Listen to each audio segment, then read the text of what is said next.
오늘 하나님의 말씀 보겠습니다. 오늘 하나님이 주신 말씀은 창세기 3장 1절에서 12절 말씀입니다.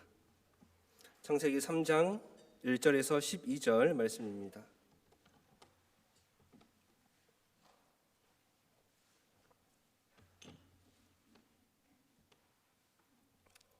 우리 한 절씩 교독하고 마지막 12절은 함께 봉독하도록 하겠습니다. 저부터 읽겠습니다. 그런데 뱀은 여호와 하나님이 지으신 들 짐승 중에 가장 간교하니라. 뱀이 여자에게 물어 이르되 하나님이 참으로 너희에게 동산 모든 나무의 열매를 먹지 말라 하시더냐.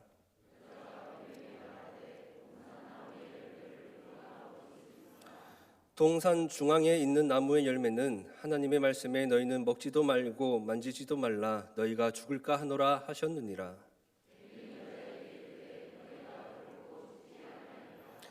너희가 그것을 먹는 날에는 너희 눈이 밝아져 하나님과 같이 되어 선악을 알 줄 하나님이 아심이니라.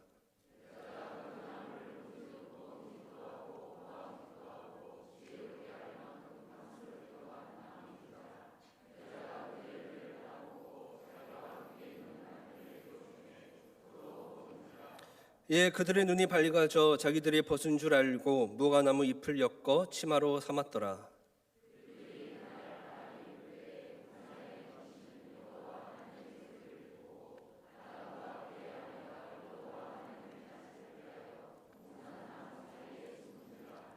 여호와 하나님이 아담을 부르시며 그에게 이르시되 내가 어디 있느냐.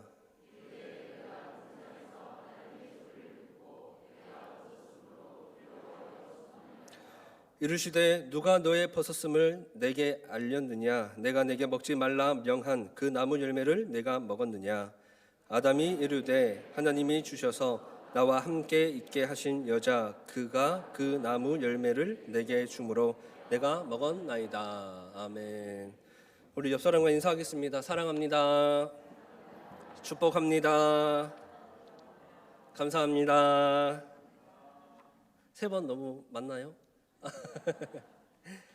인간의 역사에서 가장 비극적인 사건이 뭘까요? 세계 1차 대전? 아니면 세계 2차 대전? 아니면 병으로 인한 그 흑사병. 사실 인간의 역사에서 가장 비극적인 사건은 오늘 우리가 읽은 창세기 3장입니다. 왜냐하면 이 창세기 3장에서 죄가 세상에 들어왔기 때문입니다. 로마서 5장 12절에서 이렇게 말씀합니다. 한 사람으로 말미암아 죄가 세상에 들어오고 또 죄로 말미암아 사망이 들어왔으니 이와 같이 모든 사람이 죄를 지었으므로 사망이 모든 사람에게 이르렀느니라 라고 말씀합니다. 우리가 본 창세기 3장은 단순하게 아담과 하와가 선악과를 먹은 사건이 아니죠. 이 본문은 죄가 어떻게 시작되었고 또 죄가 사람을 어떻게 무너뜨리는지 또 죄가 사람과 하나님의 관계를 어떻게 파괴하는지 그 죄의 메커니즘을 보여주는 말씀입니다. 우리가 신앙생활을 열심히 하잖아요. 이렇게 수요일 저녁에 교회 나와서 또 예배도 드리시고 새벽 예배도 나오시고 그런데 우리가 신앙생활을 열심히 하지만 너무나 많은 죄에 우리가 노출되어 있죠. 그러다 보니까 나 자신도 모르게 짓는 죄가 얼마나 많은지 모릅니다. 그렇기 때문에 우리는 종종 이렇게 생각합니다. 나는 왜 이렇게 자꾸 죄에 무너질까? 왜 죄에 넘어질까? 죄는 보통 갑자기 폭발하듯이 터지지는 않습니다. 아주 작은 의심부터 시작이 돼요. 그래서 오늘 본문 말씀을 통해서 죄의 본질을 보고 다시 한번 우리가 하나님 앞에 바로 서는 은혜가 있기를 소망합니다. 자, 첫 번째는 아까도 말씀드렸다시피 죄는 하나님의 말씀을 의심하게 합니다. 의심. 1절을 보시면 뱀은 여호와 하나님이 지으신 들 짐승 중에 가장 간교하대요. 그리고 뱀이 여자에게 물어 이르되 하나님이 참으로 너희에게 동산 모든 나무의 열매를 먹지 말라 하시더냐라고 말을 하죠. 이 간교하다, 간교라는 말은 간사하고 또 교활하고 또 속임수에 능하다라는 말이죠. 히브리어로 아룸이라고 합니다. 아룸. 근데 이중적인 의미를 가진 단어입니다. 문맥에 따라서는 영리한, 그리고 신중한, 또 조심성이라고도 해석이 되고 또 교활한이라는 의미도 가진 단어입니다. 즉 아룸은 뱀에 꾀가 많고 또 지능적인 면과 그것이 부정적인 방향으로 쓰였을 때 교활함이라는 모든 단어를 포괄하는 단어인 거죠. 똑똑한 사람이 사람을 잘 속일까요? 아니면 어리석은 사람이 사람을 잘 속일까요? 그렇죠. 똑똑한 사람이 사람을 잘 속입니다. 근데 그 똑똑함이 부정적인 방향으로 쓰였을 때, 즉 다른 사람을 속이려고 쓰였을 때 그때 교활한 지혜가 된다라는 거죠.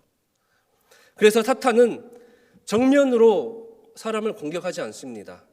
속이죠. 교활하죠. 그 속임수의 첫 번째 전략이 바로 하나님의 말씀을 의심하게 하는 거예요. 의심. 뱀은 이렇게 말합니다. 하나님이 참으로 너희에게 동산 모든 나무의 열매를 먹지 말라고 했냐라고 물어봐요. 여기서 우리는 아주 중요한 사실을 발견할 수 있습니다. 사탄은 하나님의 말씀을 왜곡한다라는 거죠. 창세기 2장 16절에서 17절 말씀 우리가 함께 봉독하면 좋겠습니다. 시작.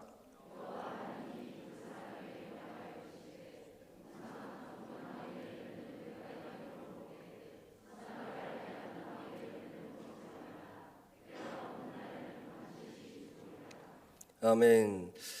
자, 이 말씀을 보시면 하나님은 인간에게 조금만 주셨습니까? 아닙니다. 먹을 수 있는 것을 훨씬 더 많이 주셨다라는 거죠. 동산 각종 나무의 열매는 너가 이무대로 먹되 하나만 먹지 말아라. 하나만. 그 어떤 열매입니까? 선악과 선악을 알게 하는 나무의 열매. 이거 하나만 먹지 말아라 라고 명령을 하셨습니다. 근데 사탄은 그 말씀을 왜곡하는 거죠. 동산 모든 나무의 열매를 먹지 말라 하시더냐. 이것이 사탄의 속이는 전략입니다. 하나님이 주신 그 많은 은혜를 지워버리는 말이에요. 지워버리고 금지하신 것 그 하나를 강조하는 것입니다. 한번 생각해 보세요. 하나님께서 우리에게 주신 축복과 은혜가 얼마나 많습니까? 아멘입니까? 아닙니까? 다시 한번 물어보겠습니다. 하나님께서 우리에게 주신 축복이 그리고 은혜가 얼마나 많습니까? 아멘입니까? 이때 사탄은 어떻게 속이겠습니까? 세상이 추구하는 것들을 그리스도인들의 마음에 불어 넣습니다. 그리고 하나님이 주신 그 은혜와 축복을 잊어버리게 만드는 거예요. 하나님은 말씀으로 너를 제한하는 분이다. 하나님은 말씀으로 너를 억압하는 분이다. 이렇게 해서 하나님의 말씀을 의심하게 합니다. 이렇게 의심하게 되었을 때 그러면 사람은 어떻게 반응할까요? 말씀을 왜곡합니다. 3절 말씀을 보시면 하와는 여기서 말씀을 왜곡해요. 너희는 먹지도 말고 만지지도 말라. 너희가 죽을까 하노라 라고 하나님이 말씀을 하셨다. 왜곡한 거죠. 말씀을. 하나님께서 만지지 말아라 라고 말씀하셨습니까? 아니죠. 죽을 수도 있다 라고 말씀하셨습니까? 아닙니다. 먹지 말아라. 먹는 날에는 너가 반드시 죽으리라 라고 확실하게 말씀을 하셨습니다. 의심하기 시작하면 이 말씀의 왜곡이 일어난다는 거예요. 그래서 죄는 말씀을 의심하는 순간 마음속에서 죄의 싹이 트기 시작합니다. 정말 하나님의 말씀이 맞을까? 요즘 시대에 그렇게 힘들게 신앙생활을 해야 되나? 그렇게까지 해서 믿을 필요가 있나? 우리가 성전이고 우리의 삶이 예배라면 주일에 교회 갈 필요 없잖아. 의심하고 왜곡하면 그 다음에는 무엇으로 넘어갈까요? 불순종으로 넘어갑니다. 혹시 여러분의 마음속에 말씀에 대한 의심이 들어와 있지는 않습니까? 이 정도는 괜찮겠지. 요즘 시대에는 다 이렇게 살아. 다른 교회 저렇게 하는데 우리 교회도 이렇게 하자. 이런 생각이 있다면 그것이 죄의 시작점이 될 수도 있다는 것입니다. 죄는 하나님의 말씀을 의심하게 만들고 이어서 왜곡하며 이어서 불순종으로 나아가게 합니다. 고로 말씀을 의심하지 않고 순종함으로 나아가는 여러분들이 되시기를 소망합니다. 두 번째는 죄는 하나님의 말씀을 의심하게 만들고 그 다음에 뭐 한다 그랬죠? 왜곡하게 만들고 그리고 불순종으로 이어가게 한다 그랬죠. 그 다음에 내가 하나님의 자리에 서게 만듭니다. 자, 4절과 5절 말씀을 보시면 뱀이 하와에게 그럽니다. 너희가 결코 죽지 아니하리라. 그것을 먹는 날에는 너희 눈이 밝아져서 하나님과 같이 되어서 선악을 알 줄 하나님이 아심이니라 라고 말합니다. 결코 죽지 않는다. 선악과를 먹어도 너희는 절대 죽지 않아. 근데 하나님은 분명히 말씀하셨잖아요. 반드시 죽으리라. 이 사탄의 말은, 뱀의 말은 하나님의 말씀에 정면으로 도전하는 말입니다. 그리고 정면으로 부정하는 말이죠. 거기에 이어서 너희가 하나님과 같이 된다. 너희가 하나님과 같이 된다. 이게 죄의 본질입니다. 죄의 본질은 단순히 나쁜 행동이 아닙니다. 내가 하나님처럼 되려고 하는 거예요. 나 자신이 하나님인 것처럼 내가 옳고 내가 판단하고 내가 정죄하고 내가 심판합니다. 내가 하나님인 것처럼 세상의 주인인 것처럼 내가 기준이다라고 외치는 거예요. 현대사회는 이렇게 말합니다. 너가 옳다고 생각하는 건 옳은 거다. 너가 하고 싶은 대로 하고 살아. 이 말이 무슨 말입니까? 너가 기준이 되어라 라는 말이에요. 육신의 귀로 들으면 이 말이 굉장히 자유로운 말처럼 들리고 또 진보적이고 또 현 시대에 맞는 것처럼 들리죠. 하지만 이 말은 뱀이 했던 말과 같은 말입니다. 너가 기준이 되라라는 말은 원래 기준이신 하나님의 그 자리를 너가 대신 꿰차라라는 말입니다. 뱀이 말했던 너희가 하나님과 같이 될 것이다. 이 말과 같은 말인 것이죠. 그래서 죄는 자리를 바꾸는 겁니다. 원래 하나님이 계셔야 할 자리에 내가 앉는 거예요. 우리가 기준이 되면 안 됩니다. 오직 우리의 기준은 누구십니까? 하나님이신 줄 믿습니다. 진리는 우리가 만드는 게 아니에요. 오직 진리는 하나님이신 줄 믿습니다. 그래서 믿음은 하나님의 자리를 하나님께 돌려드리는 거예요. 하나님의 자리를 하나님께 돌려드리는 것. 하나님, 제 생각보다 하나님의 말씀이 옳습니다. 제 판단보다 하나님의 뜻이 맞습니다. 제가 아니라 하나님이 왕이시고 하나님이 저의 주인 되십니다. 아담과 하와에게 하나님이 말씀하셨지만 유혹을 받은 그들은 결국 말씀을 의심했고 말씀을 왜곡했고 불순종으로 또 자기들의 생각대로 선악과를 따먹어 버리고 맙니다. 내 방식대로 살겠습니다. 내 생각대로 살겠습니다. 내가 하고 싶은 대로 살겠습니다. 이게 어떤 삶입니까? 선악과를 따먹는 삶입니다. 우리는 매일 하나님과 같은 자리에 서게끔 하는 유혹을 너무나 많이 받습니다.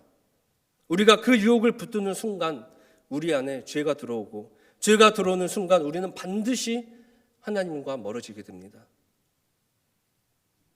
왜냐하면 우리가 하나님의 자리에 서려고 하는 순간 우리는 더 이상 하나님을 주인으로 인정하지 않기 때문입니다.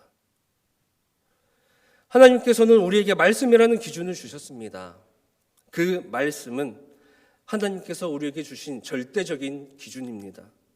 그래서 우리의 모든 기준은 하나님의 말씀이 기준이 되어야 할 줄 믿습니다. 신앙의 성숙은 하나님의 말씀이 높아지는 거예요.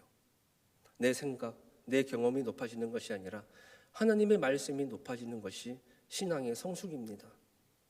죄로 인하여 하나님의 자리에 서는 것이 아니라 하나님을 하나님으로 인정하는 여러분들이 되시기를 소망합니다. 자, 세 번째는 죄는 하나님의 말씀을 의심하게 만들고 이어서 왜곡하게 하고 또 불순종으로 나아가게 하면서 내가 하나님의 석이 만든다라고 그랬죠. 그 다음에는 하나님 앞에서 숨게 만듭니다. 자, 7절입니다.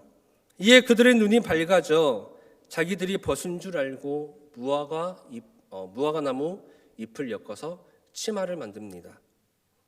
정말 사탄이 말한 것처럼 눈이 밝아지긴 했어요. 사탄이 말한 것처럼 되긴 했습니다. 뱀이 말한 것처럼 되긴 했습니다. 그런데 그 눈이 하나님을 바라보는 눈이 아니라 그 자신들의 수치를 보는 눈이었습니다. 이것이 죄의 결과입니다. 아담과 하와는 무화과나무 잎을 엮어서 치마를 만들었습니다. 죄를 짓고 치마를 만들어서 자신들을 가렸죠. 사람은 죄를 지으면 반드시 무엇으론가 자기를 가리려고 합니다. 또는 하나님 앞에서 숨게 됩니다. 그래서 그들은 치마를 만들어서 자신들을 가리고 여호와 하나님의 낯을 피하여 숨었죠. 왜 가리고 피하고 숨었을까요? 두려웠거든요. 죄를 짓기 전에는 하나님이 그들의 기쁨이었어요. 그런데 죄를 짓고 나니까 하나님이 두려움의 대상으로 바뀌어 버린 것입니다. 그래서 숨었습니다. 결국 죄의 가장 큰 결과는 하나님과의 관계가 파괴되는 것이에요. 다시 말씀드리면 죄는 의심하게 만들고 왜곡하며 불순종으로 하나님의 자리에 내가 서고 그 죄로 인하여 하나님 앞에서 숨는다. 그리고 그 결과 하나님과의 관계가 깨진다는 것입니다. 오늘 설교를 준비하면서 생각해 보니까 너무 죄 이런 설교를 하지 않았나라는 생각이 들더라고요. 그래서 본문을 좀 더 길게 잡았었어요. 이번에 한번 전환을 해서 그 뒤에 놀라운 장면이 등장합니다. 바로 하나님께서 아담을 부르시는 장면이죠. 아담아, 내가 어디에 있느냐? 아담의 위치를 물어보는 질문일까요? 아담아, 너 지금 어디에 있니? 너 지금 나와 어떤 관계니? 너 지금 어떤 상태니? 영적인 상태를 물어보시는 질문입니다. 죄를 지은 인간은 그 인간을 향한 하나님의 안타까움, 하나님의 긍휼하심, 하나님의 사랑이 담겨 있는 말입니다. 너 지금 어디에 있니? 하나님은 우리를 포기하지 않으시는 분입니다. 그 크신 사랑이 신약으로 넘어오면서 예수 그리스도의 보혈을 통하여 완전히 드러나게 되죠. 여러분, 우리가 하나님을 찾아서 구원받은 게 아닙니다. 하나님께서 우리를 찾아오셔서 구원해 주신 것입니다. 인간은 죄를 짓고 숨었습니다. 그런데 하나님께서 찾아오셨다는 것입니다. 이것이 복음입니다. 인간은 하나님을 찾지 않습니다. 영적으로 너무 무지합니다. 하나님이 인간의 몸을 입고 이 세상에 와도 인간은 몰라요. 그렇게 구약시대에 말씀을 하셨지만 인간은 모릅니다. 오히려 죄로 말미암아 숨기 바빠요. 더 나아가 회피합니다. 그런데도 하나님께서 먼저 찾아주셨다는 것입니다. 오늘 말씀을 통해서 우리는 죄의 흐름을 보았습니다. 말씀을 의심하는 것에서 시작하고 그 의심이 말씀을 왜곡하게 만들고 왜곡하면 불순종하게 되고 그 불순종으로 인하여 내가 하나님의 자리에 서게 되고 결국 하나님 앞에서 도망가고 회피하고 숨습니다. 이때 하나님과의 관계가 깨지는 비극적인 일이 일어납니다.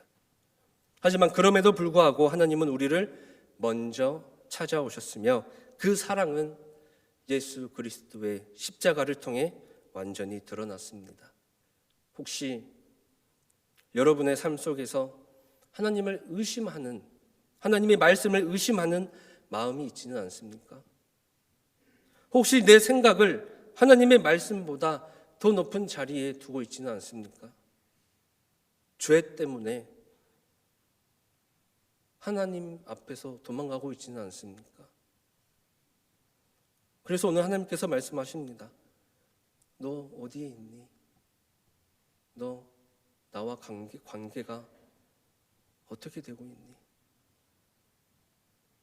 이 질문 앞에서 숨지 말고 하나님 앞으로 담대하게 나아가면 좋겠습니다. 그래서 말씀을 붙들고 하나님을 하나님으로 인정하며 우리가 다시 하나님 앞에 바로 서는 골략교회 모든 성도님들이 되시기를 축원드립니다. 기도하겠습니다. 사랑과 은혜가 풍성하신 하나님 아버지, 죄 가운데 숨었던 우리를 먼저 찾아와 주시는 하나님의 그 크신 사랑에 감사드립니다. 우리의 삶이 말씀을 붙들고 하나님을 하나님으로 인정하며 순종하는 삶이 되게 하여 주시옵소서. 우리를 구원하신 예수님의 이름으로 기도드립니다. 아멘.